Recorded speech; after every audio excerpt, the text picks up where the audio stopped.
This bait color was designed for the warmer months, for when the bait fish are healthy. Look at that. All that purple, a little bit of gold, all the holograph. This suggests life. This bait fish is going to make a bass chase it. It's healthy and it's going to run for its life. In contrast, this color represents a bait fish that's barely holding on. A lot less glitter, just a little bit of blue in there, just enough to suggest life. Very tiny amounts of silver in the belly, very tiny amount of blue in the top, and the differences next to each other are stark. Healthy, dying. In winter months, bass do not want to chase their food. They want quick, easy meals. And that's what this is. They're looking for a bait fish that's hanging on, or one that has made a mistake. And this one looks like it just realized it made a mistake. In my experience, there are two kinds of anglers. The guy who, as soon as the leaves start to turn color and a little bit of snow gets on the ground, he winterizes his boat and says, "I'll see you again in the spring, baby." And then there's this guy. He's an animal. He does not care about the cold. Bring it on. He wants ice in the guides. He wants his breath freezing in his beard or mustache, and he wants to catch his new PB. And he's probably going to. Winter fishing, we tell ourselves, is a character building exercise. But the fact of the matter is we're out there freezing our butts off so that we can get that one bite, that one big fish that we'll be telling stories about for the next 5 years. In today's video, I'm going to show you how to change your bait selection, your color building for winter months in order to have much more success on the water. So buckle up. Let's make some baits.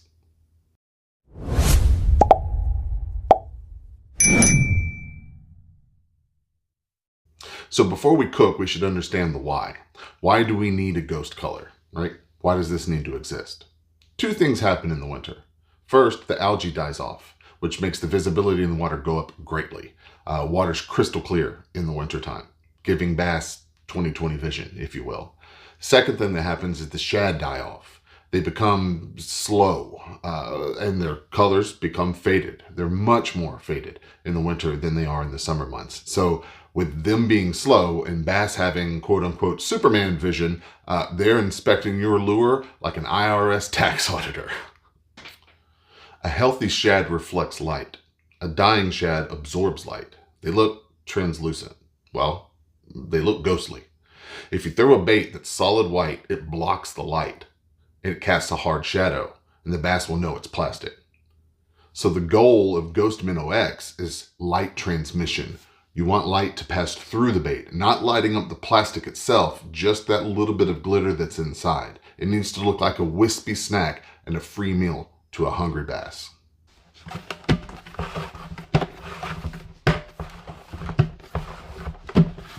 As we prepare to build the color, there's one thing we need to keep in the forefront of our mind. Less is more. Going heavy-handed with any of these pigments, any of these powders, anything that we put in this bait will ruin it. So we have to just keep that in mind. We want light to pass through it. It cannot be opaque.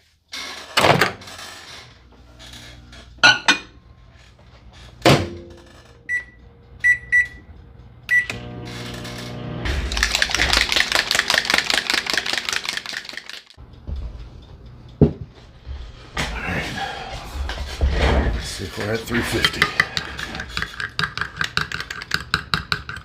Oh yeah, 365. Been consistent lately. 365. I'll take it. All right, so as always, I will give you the full recipe, so you don't have to get out a pen and paper, if you're interested in making this, and try to write it down. But it's going to be pretty easy to remember, because there is very little pigment in this color, and even the pigment I use very few drops. This is a 2-cup Pyrex cup. You want to start off with dead on black. This is what's going to create the smoke. We do 2 drops per cup, so we're going to go 4 drops. 1, 2, 3, 4. Clean it up. And we are going to go Heisenberg. This has been a staple on the channel lately, and this is a hint. We're doing 1 drop per cup. 1, 2. Ooh, almost got a third one. All right.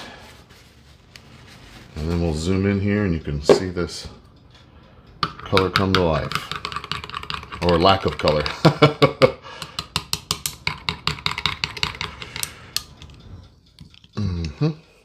Now, if you see, you'll see my knife a little bit under there. Not a lot. This is it is deep. If this was only one cup, you would see that my knife, you can see it penetrate in.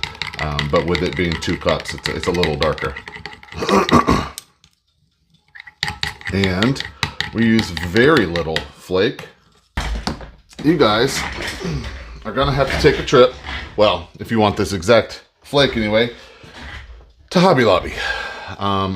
It doesn't really give, it says 1/96th.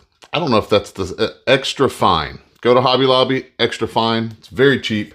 I did not have any that was this small and didn't feel like waiting on the order. So I just went to Hobby Lobby to do this. And per cup, I guess we can just double it up. We're doing 1/64th of a teaspoon per cup. So this is a 2 cup. I'm going to do 1/32. And this is just blue. They call it royal blue at Hobby Lobby. But you can get in there and see that.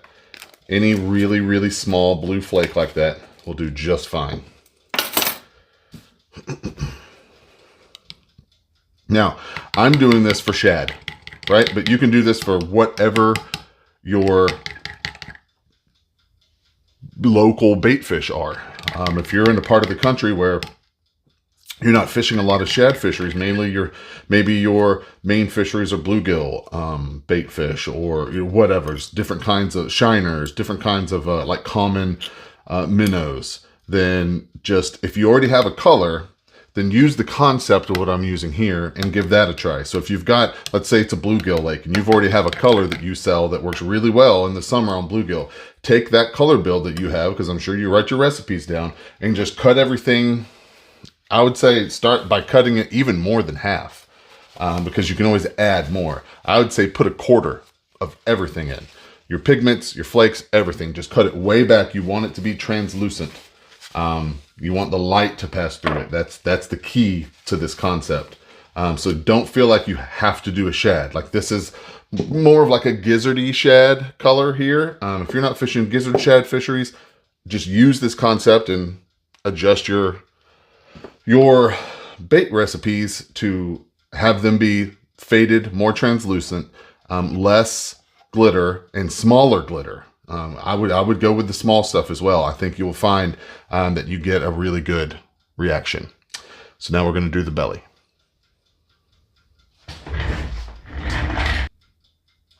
All right. The bubbles are real. So I am doing a small batch. If you've noticed, these aren't my 4-cup Pyrex cups. These are the 2 cups. This is going to be a small batch, mainly because, as you also probably noticed, I was using a 5-gallon bucket of bait plastics. This is Bait Plastics 242. I recently purchased this. That is LureWorks Porosol Pro. I got the 5-gallon bucket, as you can see, and I did the first batch in the Porosol Pro. The bait that you saw at the beginning of this video was the Porosol Pro. I want to compare. I want to compare clarity. I want to compare how stiff they are, how soft they are, if you will. So that's why I'm doing this small batch, because I don't know what I want the big batch of this color to be, if I want it to be in the LureWorks or the Bait Plastics. So that's why you're not going to see my shooting star. I'm sorry, baby. I know. We'll come back. I'll be right back to you. But today we're doing old school. I got my blending block and nozzles heating up over there. So anyway, that's why we have the small cups. So again, true to form, simple belly. I believe it was, yeah, okay. So dead on white, and we're going 2 drops per cup. Again, this is 2 cups, so 4 drops. Whew. Almost messed up. All right, now That gives us that milky translucent color that we're going for. But we want a little bit of shimmer, a little bit of, not necessarily pearl. I think I may have even said pearl in the beginning of the video, and I'm realizing now I don't really know another way to put it. But if you make baits, then you know, snow shine. It's not really a pearl. The pearl mica powders tend to opaque baits, and snow shine does not. I'm convinced I could drop this entire bottle of pigment into 1 cup of plastic and it still wouldn't be opaque. And that's what I wanted. I didn't want to risk opaquing this out by putting my normal pearl mica powder in it. So we're doing 40 drops per cup. So that is a lot, obviously, compared to what we did before. So we'll fast forward through this a little bit and then we'll add our glitter.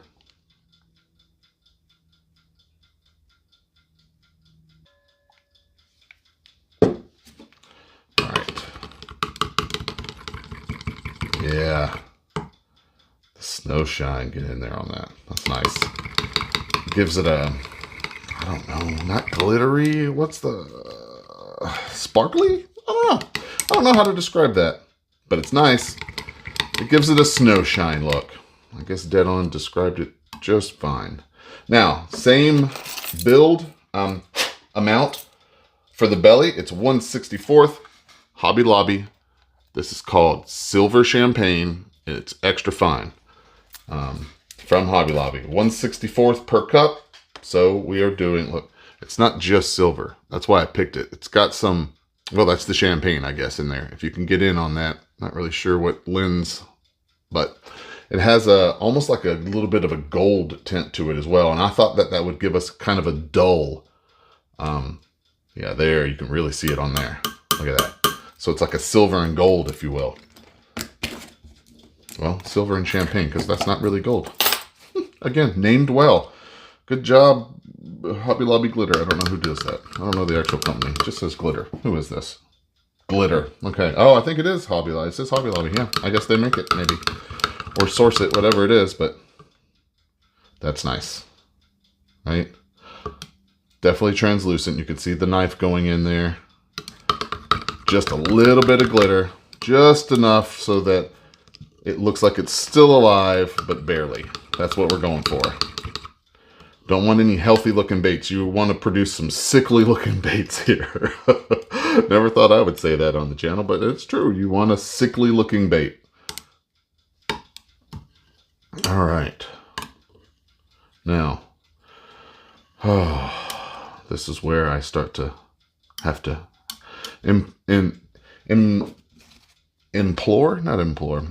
employ some patience, because I'm so used to my shooting star. I am definitely spoiled by it.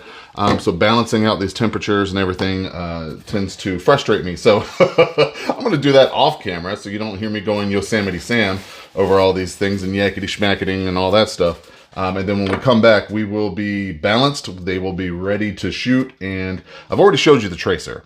I might do tracers again just because I want to see clarity wise. Yeah, I will. We'll do the tracers. We'll do at least one tracer. And I've got the rig and I've got the river rig here. My other two minnows. We're not going to do the Mogambo today because, well, these are minnow baits. And the Mogambo's not really a minnow. It's a swim bait. It's a moving bait. And I'm true to form. The bass aren't going to be chasing baits right now.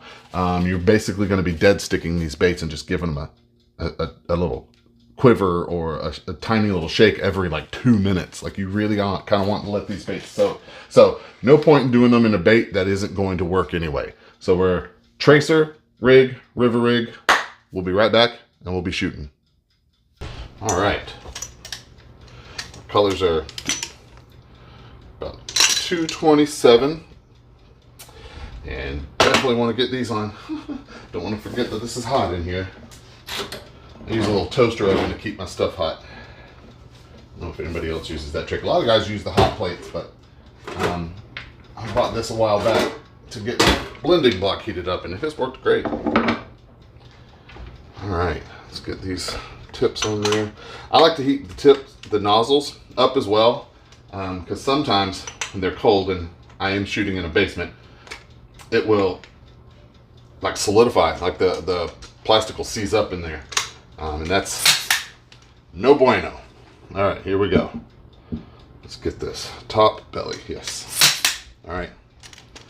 Let's do it and not look like a moron.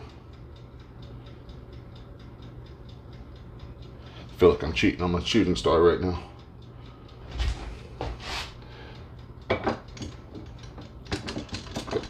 Get in there. There we go. Little purge. Oh, glad I did that. See that chunk come out of there? That's no good. All right. Let's see what these are going to look like in the rig. This is the first time I've shot this color in the rig. So we will be seeing this together for the first time. Actually, river rig as well.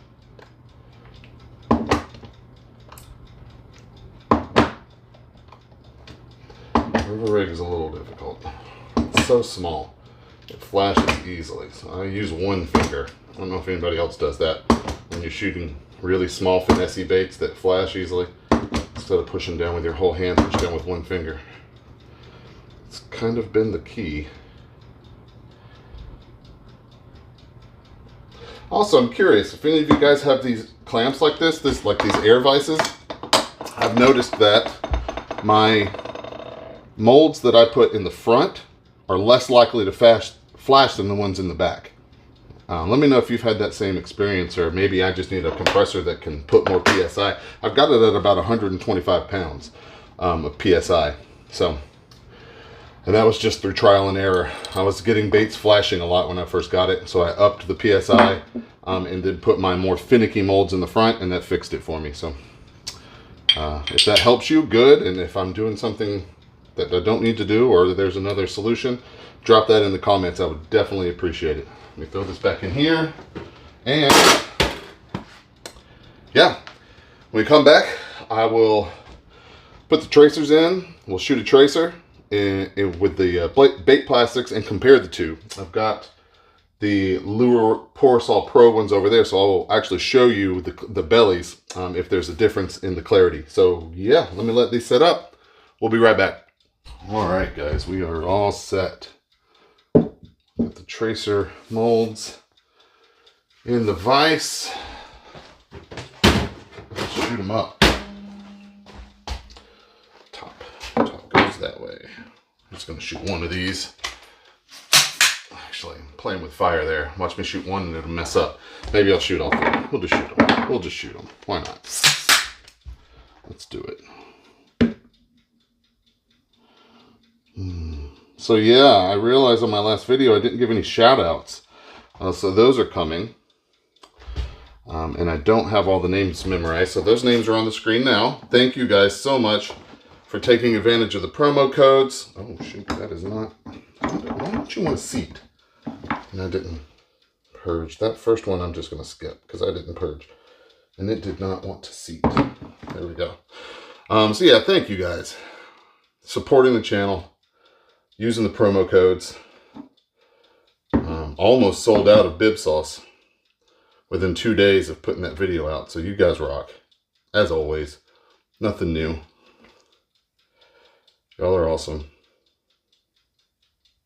And just as a little update, my wife and I close on our house tomorrow. What? So excited. We're so excited. So we are moving from Winchester, Virginia to Inwood, West Virginia. We are pretty stoked. So anyway, thanks to everybody who's been wishing congratulations on that. That will finally be done tomorrow. It has been a circus of our closing date has changed like 4 times. Like, for real. It's been a bit of a pain. But top these off. We are heading to Inwood first thing bright and early tomorrow to do the walkthrough, and then we go to close, and that's that. We'll be moving in about 2 weeks, I think. Shortly after Christmas, we'll start packing up. Well, day after Christmas, so woohoo! So, all right, guys, I'm going to let these set up, get everything cleaned up, and then we will come back, demold. I'll show you the finished bait. I'll give you the recipe. Yeah, and then I'll send you on your way. Be right back. All right, guys, here we go. We are ready. So we will go ahead and start with the tracers. Let's see, belly. Oh yeah, we got bubbles. We got bubbles in this one. Let's see, this one looks good. Let's just take this off here. All right, looks good. I like it. Let's see, this is the LureWorks one. Don't really see a huge difference in the finished bait. Yeah, they look pretty similar to me. Let me know what you guys think. And this one obviously I just shot, so it hasn't cured yet. This one has been curing for about a little over 24 hours. So it feels a little less soft than this one, but I think that's because this one literally just came out of the mold. Because this is the LureWorks medium soft, and it was quite soft when I pulled it out, much softer than this is now. So I think this will end up, the LureWorks one will end up softer than the Bait Plastics 242 one. But there you go, mystery solved. You're like, yeah, we weren't wondering about that. All right, so let's move on. Let's see if my river rigs flashed. Hey, they did not. Okay, here's one. Let's pull this up. Let's get it close up in here. All right. Yeah, that looks pretty good. Very ghostly, very faded. That's going to get it done. Now, as you're going to see when I pull out the rig, I did not do these rigged. I didn't put the jigs in them. Because the best way to fish this, in my experience, has been on some kind of like a ball head or Damiki style jig.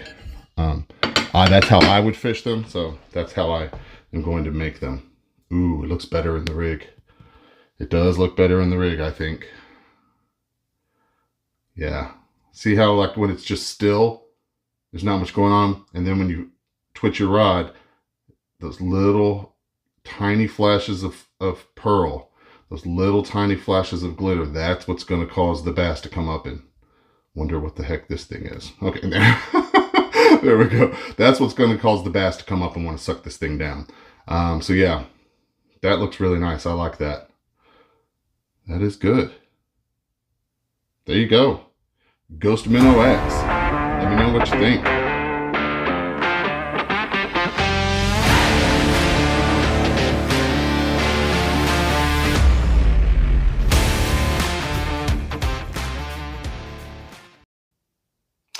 All right, guys. Well, that's pretty much going to wrap up this video. Here's your snapshot moment in 3, 2, 1. Oh, did you get it? You're going to be quicker than that. I'm just messing with you. Here you go, guys. Thank you guys so much for watching. Let me know if you have any other color recipes that you'd like me to try, specifically seasonal specific recipes, body of water specific recipes. And in all seriousness, guys, this will be the last video that I put out before Christmas. So I just want to say sincerely to all of you, thank you so much for all the support, all the comments, all the constructive criticism. Believe it or not, I really do appreciate that. I like it when people say, lose the cheesy music. I tried to do that. I like it when people say, that's not what the bait fish look in my body of water. Actually, I had a gentleman say that to me the other day, and he has sent me pictures of his blueback herring, and they look different than the ones that I've seen. So I'm going to tailor make a color for Hartwell, specifically what the blueback look like in Hartwell. That helps me. I don't, my toes don't get stepped on. My feelings don't get hurt. So please, if there's anything that you guys see that you think I could improve on, anything that you like, don't just use the comments to go, hey, good job. If you think that there's something that could be better, let me know. I want to hear it. And from Bent Rod, my family, to yours, a very Merry Christmas. Guys, I hope that you have an amazing Christmas. And if I don't put a video out before New Year's, Happy New Year too. I will be moving shortly, so there might be a little bit of a pause. I hope not. I'm going to try to squeeze some more videos in, but I am prepping for expo season as well. So these are a couple of the expos that I know I'm going to be at. Richmond for sure. So if you want to screenshot that, if you live anywhere within driving distance, come on down, say hi. I will have goodie bags for anybody who comes up and says, I subscribe to your YouTube channel. And then I will also be here in Fredericksburg on those dates. So let me know if you can make it to either of those, or don't let me know. Just come up and surprise me. I will have stuff for you guys. Thank you so much. As always, stay bent.